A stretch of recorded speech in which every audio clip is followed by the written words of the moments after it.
Hi, I'm Steve Levine, and today we're here talking about turn-turn. What's turn-turn? Well, this very handy little device from Frequency Central will be the toolbox that you really want. So what does it do? Well, let's go back to the beginning. Last Synthfest, I was wandering around Sheffield, wandering around the lovely Synthfest, trying to see if there was a module that would fill a particular niche that I needed.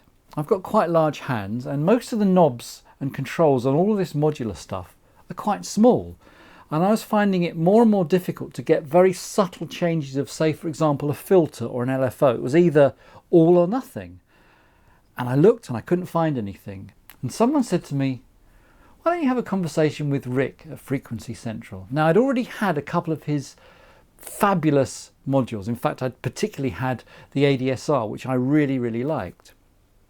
So I exchanged a few emails and I put the idea to him, and within a matter of moments a prototype came my way. So let's look at it more closely as to what it actually does. So the idea is to have a large knob that has 3 levels of voltage control. So in its most subtle, the entire travel of the control is just 1 volt. Really handy for some filters, and I'll show you some examples in a moment. Rick added a couple of extra things. What about 2.5 volts? What about the full voltage range? Excellent. So it does mean that if you want something that's a little bit more aggressive, you can do it. Inversion. So there's an inverted one, because of course some things don't want plus, they want minus. And as there was space, he put 2 in, which means if a synth has got both filter and resonance, you can control both of them independently with really fine adjustments. It works with, of course, all the modulars. It works with a large amount of my hardware from the 80s, because they actually still have filter inputs. Filter input was actually quite an important thing in the 80s, so some of my older synths still have filter input. And with the addition of a CV to MIDI, I can even input this data into my computer. So I can actually get a really fine track of a sweep, which of course once it's in the computer can be used to control literally anything.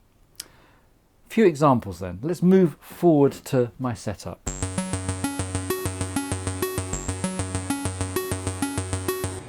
So here we have the Roland Studio Electronics SE02, and it has an external filter input, which is here. So I'm going to plug the cable in the back here. I'm just going to start the sequence up, and here's the built-in control. But of course it's so much better controlled from the turn-turn. For me as a producer, the whole point of analog is it varies throughout the song, and what better to have very small changes. So I've borrowed Rick's portable device here, which is a little homemade case here. Here we go, starting up. Now as I move the top one, you can hear how brilliant the range is. The actual cutoff on the module itself is quite low. Look, if I move it up, see we're now at the extent of the range. So it's always a good call to get it. Find your sweet spot with this sort of where you wish to control, and then there's your range.